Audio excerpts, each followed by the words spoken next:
Mi smo, to moram še enkrat povedati, za ukrepi v dogovoru za Ministrstvo za gospodarstvo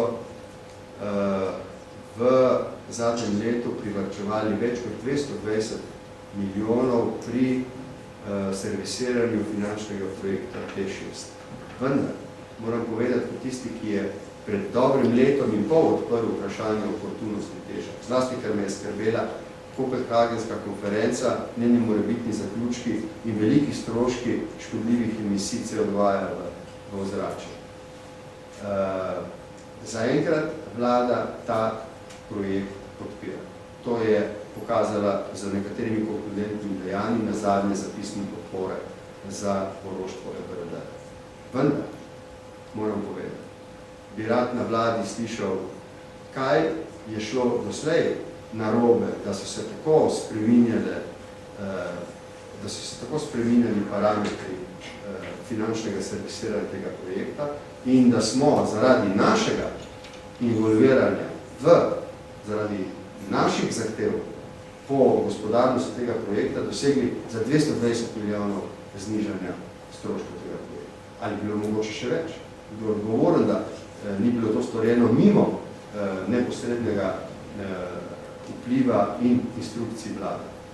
Mislim, da mora tukaj predsednik uprave, ki je bil sicer imenovan potem, ko so bile glavne odločitve storjene, da je dolžan dati na naslednji vladi pojasniti.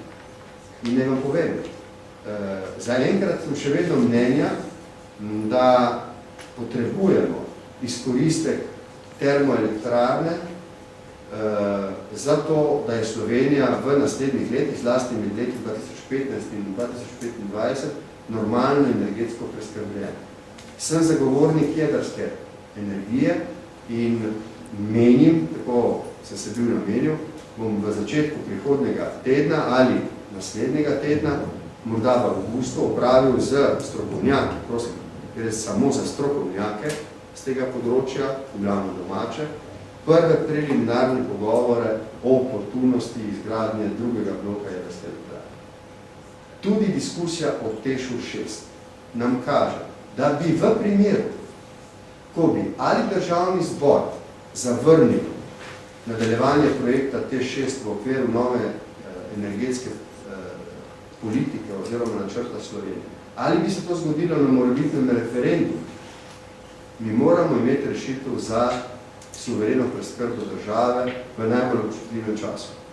Zato se mi zdi, da je treba pohiteti za vsemi odločitvami, ki so povezane z morebitno, jaz upam, pozitivno odločitvijo glede drugega bloka jedrske elektrarne. Mimo grede, gre za investicijo, ki je vredna več milijard evrov in imamo, rad bi povedal, zainteresirane investitorje za vstop v to investicijo. Za razliko od Teša.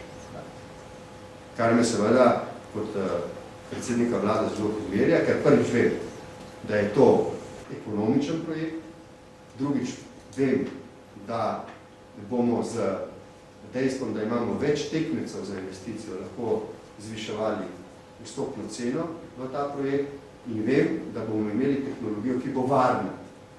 In bomo tudi na morebitnem referendumu, če bo o tem vprašanju lahko prepričali ljudi, da je to dobra odločitev.